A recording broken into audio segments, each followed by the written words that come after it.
Pues això, realment, les pel·lícules de producció mitjana, que era una que solia definir el cinema espanyol, ara és totalment nul. Ara realment ho fas Miloko Erasmus o Diamond Flash o fas lo impossible. Realment sembla que cada cop el terme mig del que parleu se'n deixa esborrant, perquè realment no hi ha diners i quan algú aposta diners intenta apostar-ho a una carta segura, no? Que suposo que és el que passa doncs, amb les pel·lícules de Bayona o inclús amb les del Calparsoro a la seva manera, o a Amenábar, són com cartes segures, i també Almodóvar, però realment hi ha una quantitat bueno, una part de la indústria s'està podrint realment, o sigui, s'està podrint també perquè feia falta que es podrís, no estava bé, no estava sana i tampoc, però molt que hi hagi hagut crisi, de fet el que ha fet és una mica rentar-li la cara i treure la catifa de sota els peus on molta gent estava molt còmoda, potser massa còmoda, massa relaxada.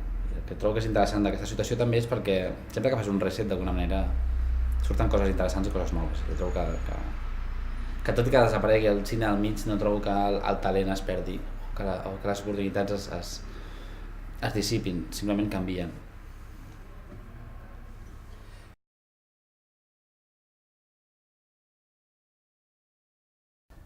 Jo veig que és el futur. El problema és que a Espanya trobo que no hi ha una cultura de consumir cultura. Realment, o sigui, a Espanya portem ja masses anys consumint cultura sense apreciar que la cultura que consumim costa uns diners. O sigui, realment no hi ha una educació d'inversió cultural. Començant per política i acabant en el terreny social, però realment no hi ha... Em semblen molt bé propostes d'internet, Filmin, etc., però igualment continues podent baixar pel·lícules gratuïtament i la veritat és que jo no estic en contra del comerç lliure de cultura. El que sí que és veritat que hi ha una falta de consciència total de que realment no hi ha mitjans per acabar invertint en el que un consumeix perquè allò continuï sent viu, no? I trobo que a Espanya, ho parlàvem amb el Carles del Festival d'Autor, que realment hi havia com una generació de gent jove que és una generació perduda, que ja no paga per anar al cinema perquè es pot descarregar les pel·lícules.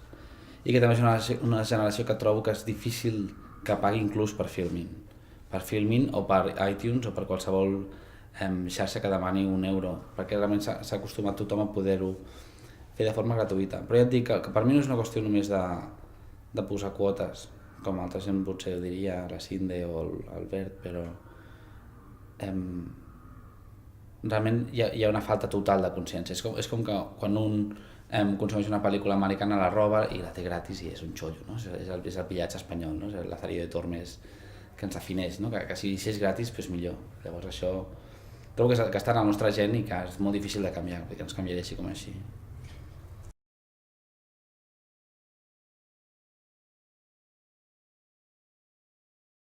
Trobo que vosaltres sou el futur, però el que trobo que és molt, molt important que es cuidi el valor del cinema. Per això us preguntava, dic, en quin format passeu? Passeu un 35, passeu un DCP? No. Blu-ray no, un DVD. Dic, hòstia, un DVD el veig jo a casa. Trobo que és importantíssim que una sala de cine es projecti bé, que soni bé. I trobo que això és una que aquí a Espanya, o sigui, la meva pel·lícula és on pitjor l'he vist projectada tots els llocs on he estat.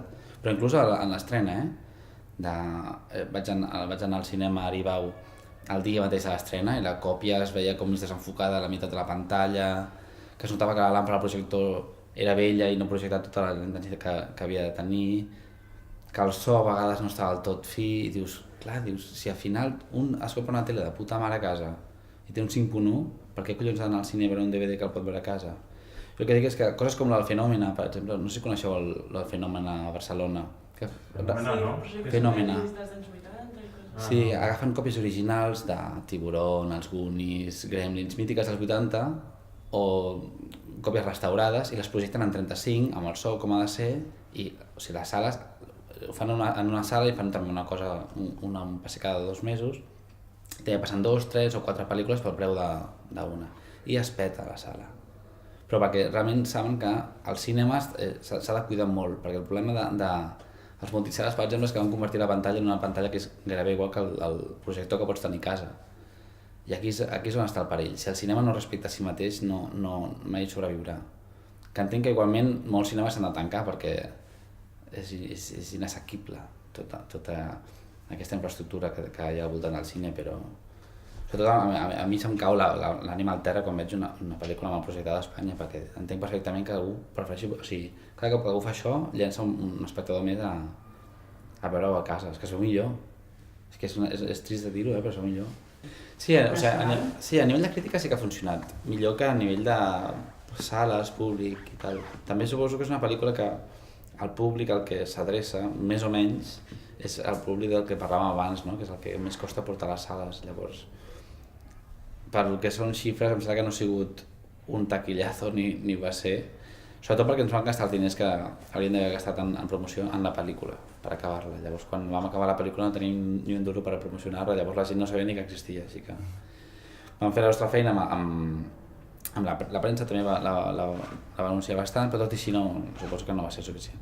Estàs que potser? Jo és que soc el director, en aquest sentit, jo és que no tinc ni idea, tio. I no em deixen saber, no deixen fer masses preguntes, Es veu que no es fa molta pasta de filming, perquè clar, el consum de filming és molt barat, a no ser que sigui una cosa ultramassiva, que filming precisament no es caracteritza per estrenar El Senyor de los Anillos, és una cosa potser més arty, llavors no té un públic immens amb el que dedueixo que els ingressos... Bueno, pues ja està, no teníem més si vols afegir alguna cosa més.